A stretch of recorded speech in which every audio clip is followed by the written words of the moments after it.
A wall tent is shaped like a cabin. It's tall enough and wide enough to stand up in and walk around.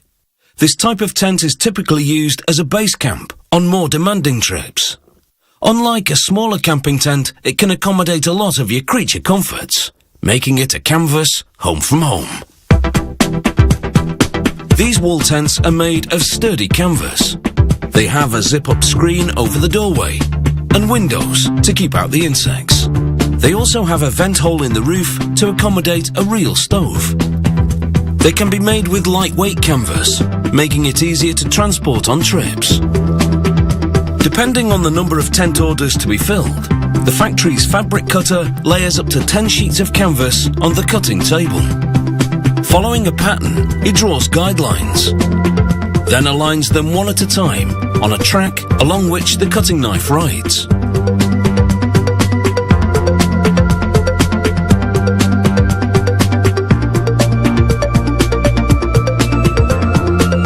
Once he's cut all the canvas pieces for one tent, he hands them over to a sewing machinist. She overlaps adjoining pieces and, using a double needle sewing machine, binds them with 2 parallel lines of stitching. This produces a durable weather-resistant seam. The stove ventilation system is next. She sews what they call a stovepipe shield to the roof, then cuts away the canvas underneath. The shield is a fiberglass fabric rectangle with a silicone ring in the center, through which you push the stovepipe.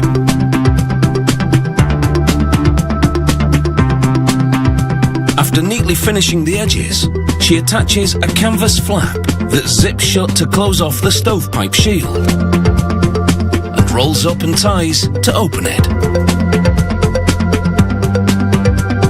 She also sews a canvas weather flap which closes over the tent's front door.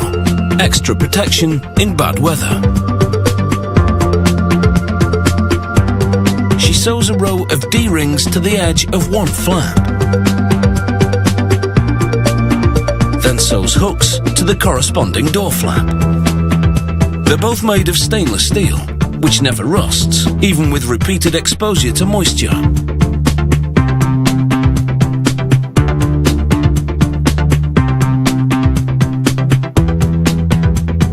These sturdy hooks and rings will keep the flaps securely closed in windy weather.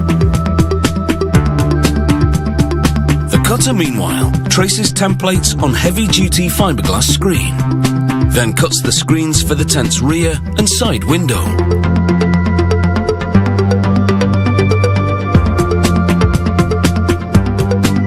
The sewer stitches webbing to the window's perimeter. It's a cotton seal, which keeps out rain, snow and wind. Meanwhile, the zip is sewn to the door screen. She also sews seatbelt material inside the roof hem. Then, pairs of grommets roughly 1 meter apart are placed alongside this reinforced perimeter. Once you've pitched your tent, you can secure it by looping ropes through these grommets and tying them to pegs in the ground. The tent floor is made of vinyl, and the floor pieces are joined using a radio frequency welder. It emits radio waves which melt the material, fusing the overlapping edges into a seam. The internal frame is made from heavy-duty galvanized steel tubing. They're connected with stainless steel couplers. In quality control, they assemble the tent before sending it out. After laying out the couplers, they insert the frame pieces to form the roof, fit the tent fabric over the roof framework, and insert the legs to prop up the structure. Then they pull down the walls.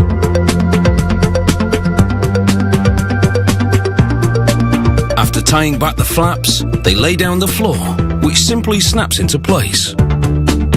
If you're 2 people who get along, the entire setup takes about 10 minutes. Then it's just a matter of installing the wood or coal-burning stove. Once that's done, it's a nice cup of cocoa, then off to bed. After a round of ging-gang gooly-gooly watcher, round the fire that is.